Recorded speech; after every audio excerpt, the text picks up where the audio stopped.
조사를 받겠다더니 묵비권 왜일까? 뉴스와이드 시작할 때 제가 잠시 그 소개해드렸죠. 송영길 전 대표 얘기입니다. 오늘 지금도 아마 조사를 계속 받고 있겠죠. 아직 소식은 안 나오고 있습니다. 자, 그럼 오늘 송영길 전 대표가 검찰에 조사를 받아 출석하면서 한 얘기가 있는데 좀 몇 가지 나눴는데 우선 첫 번째 얘기. 물론 여기에 대해서 이제 검찰에 대해서 비판을 하죠. 그 얘기부터 좀 들어보겠습니다. 파리에서 귀국한 지 8개월이 다 되어서 검찰이 저를 소환했습니다.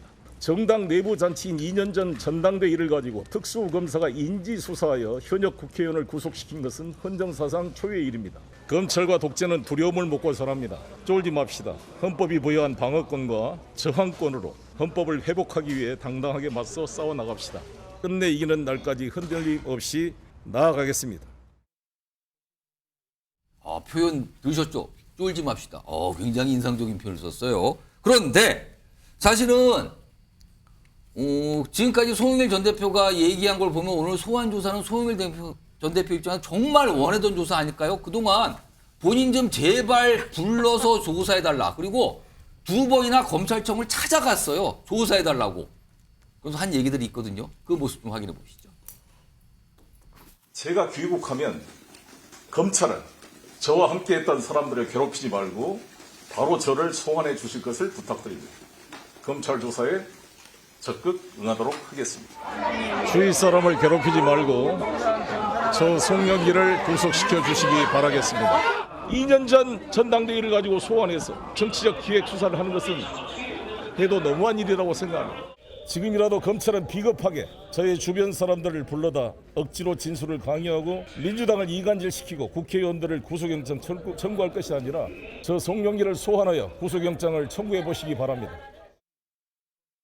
저 송영길을 소환해서 조사하고 영장 청구하세요잖아요. 지금 검찰이 그러는 것 같잖아요. 불렀습니다. 조사 받고 있습니다. 그런데 오늘 조사 받으러 들어가면서는 앞서 들으셨던 그 내용과는 약간 결이 다른 얘기를 꺼내놉니다. 들어보겠습니다. 검사 앞에 가서 아무리 억울한 점을 해명해 보아도 그 실효성이 없습니다. 판사 앞에 가서 하겠습니다. 검찰이 100여의 압수수색으로 꾸며낸 증거를 법정에 제출하면 법정에서 다투겠습니다.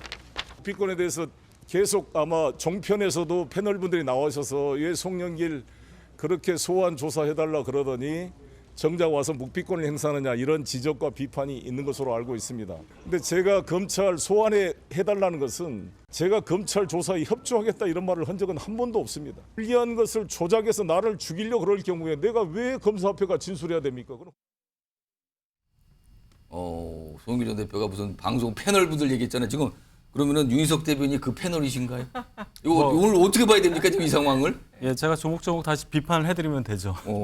그래서 송영길 대표가 무슨 생각으로 지금 언론 앞에 자꾸 나와서 본인 주장을 하는지 모르겠어요. 분명히 검찰청에 가서 자기 조사해달라고 예. 무슨 검사님 뭐 만날 수 있나요? 그런 장면까지 연출했잖아요. 5월달에 와서. 예. 이제 와서는 자기가 협조한다는 말은 한 적이 없다. 이런 식으로 말을 바꿉니다. 이유는 지난 5월에 처음 이 사건이 불거졌을 때와는 달리 예. 지금 송영길 대표의 유죄를 입증할 수 있을 만한 증거들이 굉장히 많이 검찰에 축적이 돼 있다. 즉 상황이 많이 성숙돼 있다는 거예요. 그래서 지금 검찰에서 소환한 것은 당연히 그런 여건이 성숙됐으니까 부르는 거고, 그렇다면 송영길 전 대표 입장에서는 5월에 검찰청 가려고 했을 때와는 전혀 상황이 바뀌었다. 그러니까 묵비권이라는 방어수단을 통해서 본인의 어떤 법률적인 보호를 위해서 자기가 하겠다. 뭐 이런 정도로 읽히고요. 그것은 결과적으로 보면은 본인한테 불리해졌다는 거를 자인하는 거기 때문에 예. 저렇게 말씀하시는 것 자체가 도움이 안 된다. 제가 이 정도까지만 얘기하겠습니다. 그러면요, 이 사실 이제 돈봉투 의혹 사건, 이게 시작된 지점이 이른바 이정근 강내구 녹취록이잖아요. 녹취. 네. 그거 다시 한번 좀 불러올까요? 들어보시죠. 영길이 형이 그 뭐 어디서 이제 구했는지 그런 건 모르겠지만 내용은 모르고 많이 처리를 많이 했더라고. 그래서 많이 처리한 거하고 여기 그 우리 그 조직본부하고는 상관이 없는 거 아닐까? 상관이 있는 거야? 상관이 있지. 어차피 같이 일하는 사람들 다 자기가 다니면서 조금 준 거니까. 어차피 그 돈이 그 돈인데 뭐. 자, 손정혜 변호사 지금 모셨는데 요거 좀 법률적 사항 좀 따져봐야 되는데 사실 그동안 나를 소환해달라. 그리고 이른바 셀프 출석 찾아가기도 했어요. 근데 오늘은 사실 묵비권을 쓰겠다고 얘기를 한 거잖아요. 오늘은 왜 침묵했다? 이거 어떻게 좀 이해해야 됩니까? 어떤 법적으로 이유가 있습니까? 네, 뭐 기록을 보지 않고 말씀드려서 좀 송구한 면은 있지만요. 일단은 법리적으로 내부의 변호사들이 검토를 했을 때는 이 검찰 단계에서 아무리 이제 무죄 주장을 한다고 하더라도 내 주장이 받아들여지지 않을 것이다. 그리고 기소되고 구속영장 신청까지 가는 것을 지금 예정하고 있는 상황이기 때문에 일일이 이것을 하나하나 반박하기보다는 예. 이미 기소가 될 것이 자명한 이상, 그러니까 불기소되면 검찰 단계에서 열심히 다투겠죠. 예. 근데 기소될 것이 명약 가나하기 때문에 그럼 빨리 검찰의 판단으로서 기소라는 그 기소권 행사를 하게 하고 법원에서 다투겠다 이렇게 판단했을 것인데요. 왜냐하면 오. 완벽하게 내가 실체적 진실이 무죄이기 때문에 무고함을 정확하게 밝혀낼 수 있다라고 한다면 검찰 조사에 가서 유리한 증거 이만큼 싸들고 가서 예. 적극적으로 사실관계를 소명할 수 있잖아요. 예. 근데 반면 지금 공범으로 지목된 사람들이 일부 범죄 사실을 자백하고 있거든요. 아. 물론 그거를 송영길 전 대표에게 뭐 보고를 했는지 알고 있었는지 여부는 여전히 다툼이지만 예. 불리한 증거들이 검찰 손에 많은 이상 검찰과 어떤 진술을 통해서 문답을 하다 보면 피의자한테 불리한 진술이 나올 가능성을 배제하기 어려운 겁니다. 오. 그러다 보니까 아예 원천적으로 나는 진술을 거부하고 판사님 앞에서 유무죄 다툼을 하겠다라고 예. 생각한 것으로 보이고요. 5, 6월 달에는 사실은 총선을 가급적 멀리 있는 시점에 기소를 받는 게 정치적으로 부담도 좀 덜하잖아요. 그런 정치적 계산도 있었던 것 같은데 지금은 일일이 다퉈봐야 나는 어차피 기소다. 예. 구속영장이 기각되는가 그게 굉장히 중요하지 이미 검찰은 유죄로 기소할 것에 대한 확신이 있는 상황이기 때문에 검찰 피신 조사는 받지 않겠다, 구체적으로 진술하지 않겠다라고 결론을 내린 겁니다. 그럼 만약에 가정이지만 이 프랑스에서 돌아온 시점이 6월 정도 되잖아요. 그때 이제 한 국내에 있었는데 그때 검찰 조사가 받고 소환돼서 조사를 받으면 그때는 묵비권 행사를 안 했을까요? 그때는 만약에 검찰이 가지고 있는 거 증거가 부족했다라고 한다면 검찰로서도 피의자 신문을 철저하게 할 수가 없었겠죠. 예. 그리고 나서 증거가 부족한데 예전 당대표를 수시로 몇 번씩이나 부르는 거는 검찰로서도 굉장히 부담스럽습니다. 그래서 검찰로서는 유의미한 공범들이나 관계자들에 대한 증언을 충분히 확보한 이후에 최종점으로 불러야 유리한 구조였기 때문에 예. 지금 그러고 있는 상황이고 그러니까 시간적으로 불리한 시점에 피의자 소환을 받았다. 예. 그래서 내가 무슨 얘기를 했을 때 재판정에서 나온 증언과 불일치함 이건 둘 중에 한 명이 거짓말을 하는 것밖에 안 되잖아요. 예. 그런 점이 굉장히 부담스러울 것이라고 생각합니다. 아무래도 배우노인의 도움을 받고 하는 것들 그럼 지금 조사를 받고 있으면 지금 아무 얘기를 안 하고 있는 겁니까? 그럼 그렇게 봐야 됩니까? 한 200쪽 가량의 질문을 검사가 이제 준비했다라고 합니다. 예. 다른 형사재판에서 나온 진술이나 구체적인 녹음 내용이나 이런 것들을 제시할 가능성이 있는데요. 예. 저는 진술하지 않겠습니다 하고 넘어갔을 가능성이 굉장히 많습니다. 그러니까 질문만 듣고 있을 가능성이 있다. 그러면은 생각보다 빨리 나올 수도 있는 거네요. 왜냐하면 질문 들으면 금방 지나갈 거 아니에요. 이거 민주당 소속인 소영주 부대변인 이게 물론 묵비권이 피의자의 권리긴 해요. 근데 본인이 한 말이 있잖아요 앞에서. 나 가서 제발 날 좀 조사해달라. 내가 다 뭐 내가 감당하고 내 주변 사람 좀 두고 내가 가서 뭘 하겠다 했는데 그거하고 좀 상황이 달라진 거 아닙니까? 그러니까 제가 오해를 풀어드리기 위해 설명을 좀 해야 될 것 같아요. 풀 수 있습니까, 그럼요, 오해를? 그럼요. 그러니까 이게 이제 당내 경선이라 하더라도 돈 봉투가 오고 갔다면 이건 국민적 눈높이에 맞지는 않습니다. 예. 그렇기 때문에 송 전 대표가 정치적 책임을 지겠다 했고요. 탈당을 했습니다. 정치적 책임을 진 것이죠. 예. 민주당을 떠났으니까. 그리고 이제 법적 책임을 위해서 하는데 프랑스에서 들어와서 검찰을 부르지 않으니까 본인이 셀프 이제 출두를 했다고 비난을 각오하고 출두를 했어요. 근데 저는 이 부분에 있어서 5월이든 6월이든 그때는 묵비권 행사했겠냐 했을 겁니다. 이유는 그때도. 뭐냐면 민주당은 당시에 돈봉투 사건이 터지고 나서 이재명 지도부에서도 똑같았습니다. 이 부분에 대해서는 국민적인 눈높이에 맞지 않다 사과를 했고요. 예. 대신 검찰이 신속하고 명확하게 빨리 처리해달라고 그랬어요. 오. 그랬는데 지금 송영길 전 대표 들어온 지 7개월이 지나서 지금 소환한 거예요. 예. 그래서 송 대표는 뭐냐면 이 부분에 대해서 검찰의 어떤 수사 자체를 믿을 수가 없다. 그러니까 검찰의 여러 가지 진술하는 것들 어차피 기소하고 구속영장 칠 것 같으면 예. 이 부분에 대해서는 본인이 감내하고 묵비권 행사한 다음에 이거를 어차피 재판을 구할 거 아닙니까? 예. 그럼 재판을 구하니까 재판장에 가서 이거를 가르겠다는 거예요.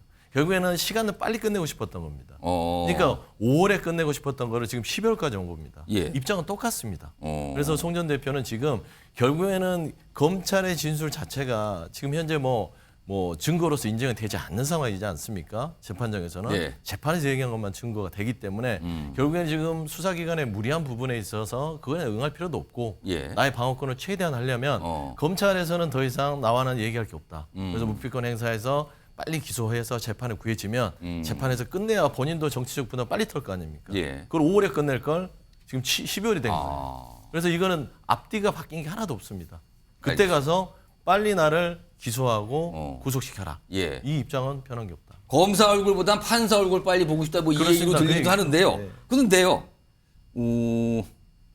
제가 좀 이게- 말씀드려도 될까요? 자, 저기 주제가 있으니까 제가 바로 이렇게 드릴게요. 일단 좀 진행을 쭉 뭐가 준비된 화면이 있는데 왜냐하면 오늘 송영길 전 대표가 묵비권 행사를 했잖아요. 근데 민주당과 연관되신 분 중에서 묵비권 행사하신 분이 처음이 아니에요. 보시면 굉장히 중요한 정치적 사건들이었잖아요. 여기 보면 조국 전 장관 기자간담회를 열어서 항변했는데 검찰 조사에서 묵비권 이런 얘기 있었죠. 그리고 이재명 전 대표도 출석 전에 입장문은 굉장히 많이 낭독을 했는데 역시 묵비권. 그리고 송영길 전 대표도. 그러니까 묵비권이 많은 거예요. 요거는 손정혜 변호사께 묵비권 행사가 실제 조사 때는 아무 얘기 안 하는 거잖아요. 근데 이게 득실을 좀 따져봐야 되는 거 아닙니까? 이거 어떻게 봐야 됩니까? 기본적인 헌법상 권리로서 진술 거부권이 보장이 되는 것은 나에게 불리한 진술을 강요당하지 않을 권리입니다. 무죄 예. 추정의 원칙이라고 말씀드릴 수 있는데, 근데 이제 진술 거부권을 실무상 많이 활용하지 않는 것은 혹시라도 양형에서 오히려 불리할까 봐 수사에 비협조적이고 반성하지 않는 태도로 실체적 진실이 명확한데도 불구하고 범행을 부인했다라고 이제 판단될 여지, 원래는 그래서는 안 되지만 예. 그것 때문에 이제 일반 피의자들은 이제 적극적으로 이제 임하는 태도를 보이고 있는 것인데, 유력 정치인들은 법률적으로만 방어를 해야 되는 게 아니라 대국민전 어떤 여론전도 해야 되고 정치적 이해득실도 따져야 되고, 특히 이재명 당대표 같은 사람이 나가서 검찰에 무슨 진술을 구체적으로 했을 경우 본인에게 불리한 진술이 언론에 또 대서특필되기도 하고 그 발언이 또 발목을 잡아서 또 거짓말 논란이나 이런 것들이 예. 수시로 있어왔던 과거의 전례 때문에 조그마한 트집이라도 잡히지 않으려고 거물급 정치인들은 진술 거부권 행사하는 경우가 종종 있었죠. 다만 이렇게 정치인들이 어떤 수사에 앞서서 너무 진술 거부권을 남발하게 된다면 그럼 예. 수사는 왜 하냐, 예. 검찰은 왜 존재하느냐, 이런 또 비판에 직면할 수 있기 때문에 너무나 뻔한 진실이 앞에 있는 상황에서는 좀 성실하게 그 진술하는 태도도 국민들이 좀 바라는 지점이 있다, 이렇게 말씀드릴 수 있고요. 또 가장 중요한 거는 국민들께서 피곤해하시면 안 되거든요. 예. 그러니까 검찰 조사 요란하게 들어가도 뭐 그냥 도장만 찍고 나온다고 한다면 사실 실익이 없지 않습니까? 신속하게 결론을 내리는 것도 빠른 정의의 어떤 선택이다 생각합니다. 예. 김희정 전 장관이 아까 말씀하시겠다고 손 들었는데 제가 뭘 더 소개해 드렸어요. 이 네. 부분까지. 예, 말씀하시죠. 아니, 뭐 5월이나 6월에 갔을 때도 묵비권 행사할 거라는 거에 전적으로 저는 동의하지 않습니다. 왜냐하면 그때는 그 핵심 증인인 윤관석 의원이 구속되기 전이었습니다. 그러니까 먼저 가서 무슨 거짓말을 하더라도 거기에 예. 대해서 반박할 수 있는 자료가 없고, 또는 공범들에게 사인을 줄 수도 있는 거예요. 나 이렇게 발언하고 왔으니까 알아서 여기에 맞춰서 해. 이게 될 수도 있는 거거든요. 그러니까 그때는 오히려 말을 하러 간 거라고 생각합니다. 말하지 않을 거면서 2번이나 가가지고 나 묵비권 하려고 당신들 찾아왔어요. 나 묵비권 하려고 자진 출두하러 왔어요. 이거 아니거든요. 그래서 이 기점은 이제 핵심 증인들이 구속되기 전이었고 조사되기 전이었다. 그런데 지금은 모든 사람들이 가리키고 있잖아요. 나 송영이 시켜서 했어. 뭐 이런 식으로 하고 있지 않습니까? 그래서 예. 그런 큰 차이가 있다는 말씀을 드리고요. 또 하나는 그 정치인들 같은 경우에 이제 예전에 이제 과거에 어두웠던 기억, 나는 이렇게 얘기했는데 검찰은 내 말하지 않은 거를 이제 재판부에 이렇게 적어내지 않을까, 그런 게 있는데, 87년에 우리 헌법 바뀌고 난 다음에 이제 투명하게 대한민국 바뀌었지 않습니까? 예. 그래서 참고인 진술이든 피의자 신분이든 뭐 다 가면은 누가 뭐라고 물었고 누가 뭐라고 답했는지 다 확인하게 해줘요. 송영길 의원님한테 다 확인하게 해줄 겁니다. 그렇죠. 예. 그리고 잘못된 거 있으면 고치라고 해요. 나중에 자기한테 사인은 맞게. 또 받죠? 그럼요. 한 페이지 한 페이지 다 받을 겁니다. 그 말은 본인이 오히려 할 말이 있으면 기자들 앞에서 하는 게 아니라 또박또박 증거를 이만큼 싸들고 가서 야, 니네가 가진 증거가 많어, 내가 가진 증거가 많어, 오히려 다툴 수 있는 기회를 놓치고 있는 거예요. 사실 예. 이 사건에 대해서 제일 잘 아는 사람은 누굽니까? 송영길 의원 본인이잖아요. 그럼 자료도 자기가 제일 많이 가지고 있어야 되는데 예. 솔직히 말하면 항변할 자료도 없고 항변할 얘기도 없기 때문에 묵비권 하는 게 아닌가 그런 생각이 듭니다. 아니 송전 대표는 제가 예. 잘 아니까 좀 예. 말씀 보태면 제가 이제 이 얘기를 안 하면 또 전화 오실 것 같아서. 그럼 하세요. 예, 왜 짧게 드릴게요. 그러냐면 말씀하세요. 아니 모든 사람이 송 대표를 가리키는 거 아니에요. 검찰이 가리키고 있죠. 그리고 오해를 하는 게 뭐냐면 5월, 6월에 조사를 했었을 때 묵비권 행사 안 한다? 그렇지 않습니다. 당시에 송 대표는 관련이 없다는 부분들이 명백했고 본인이 프랑스에서 밝히고 왔지 않습니까? 예. 그래서 검찰에서 똑같은 얘기를 물어봤을 때는 묵비권 행사할 겁니다. 그리고 지금 윤관석 의원이나 그 전 보좌관도요. 송 전 대표한테 보고했다는 얘기가 없어요. 그래서 뭐 가리키고 있다는 표현은 과하고요. 그다음에 말씀드리면 12월입니다. 왜 그럴까요? 검찰이 일정을 맞췄다는 오해를 받을 수 있어요. 무슨 일정? 총선을 앞두고 12월에 지금 하지 않습니까? 더 일찍 왜 못하죠? 그런 것들이 송 전 대표는 검찰하고는 이거는 너무 정치적 예. 수사다라고 주장하는 바다 말씀드립니다. 알겠습니다. 뭐 해석이 다르신데 마지막으로 이거 손정혜 변호사께서 이제 어떤 의뢰인들 뭐 상대를 해보시고 여러 가지 자문을 하잖아요. 법률적으로 묵비권을 권하는 경우도 있습니까? 일반적인 사건에서는 묵비권을 권하기는 어렵습니다. 왜냐하면 구체적으로 내 방어권을 행사하는 것이 더 적극적으로 나의 무죄를 입증하는 데 도움되는 경우들이 굉장히 많기 때문에 정치적인 사건이나 뭐 예를 들면 시국 사건, 정말 그 경찰이나 검찰이 편파적일 때 이해에는 사실은 묵비권을 잘 권하지는 않고요. 일반적으로는 수사기관이 가장 좋아하는 것은 자백하는 겁니다. 근데 다투는 사건 같은 경우는 법리적이거나 사실적이나마 치열하게 다툴 기회를 내가 또 어떻게 보면 뭐 수사기관부터 수사기관도 경찰, 검찰 나눠져 있잖아요. 법원 단계까지 치열하게 다투는 게 본래의 모습인데 얼마 전에 검찰 피의자 신문조서의 증거 능력이 법원에서 이제 피고인이 동의하지 않으면 증거 능력이 없어지면서 검찰 수사에 막 매진하기보다는 법원에서 또 열심히 다투는 변호인들이 많거든요. 그런 경위도 참고해 주셨으면 좋겠습니다. 네, 박원석 변호사님. 아니 뭐 그 진술거부권이 헌법이 보장하는 피의자 방어권이기 때문에 그 도덕적으로 비난받을 일은 아니라고 그렇죠. 생각해요. 뭐 권리긴 합니다. 예. 아마 유불리를 검토해서 검찰이 짜놓은 수사 프레임에 들어가지 않겠다, 법정에서 다투겠다 이제 이런 판단을 한 것 같은데 때문에 저는 뭐 무비권을 행사하고 말고는 송영길 대표나 혹은 이제 송영길 대표의 변호인들의 전략일 수 있다고 봐요. 근데 이제 문제는 검찰의 수사가 좀 과잉 수사고 또 이 사건으로 인해서 이제 와서 소환을 하는 것도 어떤 정치적 의도가 담겨 있다 하더라도 정말 송영길 대표가 100% 결백하냐. 지금 어쨌든 본인과 아주 가까이서 전당대회를 치고 일을 했던 사람들이 법정에서 다 자백을 하고 있어요. 뭐 구속되신 분도 있고 계속 재판 받는 분도 송영길 있단 대표 말이에요. 다 알고 있고 예. 송영길 대표가 이거 무관하지 않다고 얘기를 하고 있는데 그런 상황에서 지금 수사를 받으러 나가면서 하시는 말씀이 이건 뭐 나와 검찰과의 싸움이다. 이거는 본인과 검찰과의 싸움이 아니고요. 본인이 받고 있는 혐의와의 그랬죠? 뭐 쫄지 않는다 이런 표현이 있었죠? 네, 뭐 안 쪼시는 건 좋은데 본인이 받고 쫄지 있는 맙시다네요. 본인이 받고 있는 혐의와의 싸움입니다. 거기서 본인이 무고함을 증명하면 되는 거지. 이걸 두고서 마치 국민을 대신해서 내가 이 정말 무도한 검찰 권력과 싸우고 있다라는 식의 그런 이 태도를 보이는 건 아니 지금 무슨 독립운동하고 출석하는 거 아니잖아요. 알겠습니다. 그런 점이 오히려 국민들이 보기에는 좀 안타깝다 이런 생각이 듭니다. 이런 가운데 사실 정치적으로도 송 전 대표가 얼마 전에 무슨 신당 뭐 총선 출마 뭐 이런 분위기 얘기를 좀 꺼내놔서 사실은 민주당에서도 반응이 여러 가지가 나왔어요. 지금 이런 상황에서 오늘 검찰 출석해서 지금 이 시간도 조사를 받고 있습니다.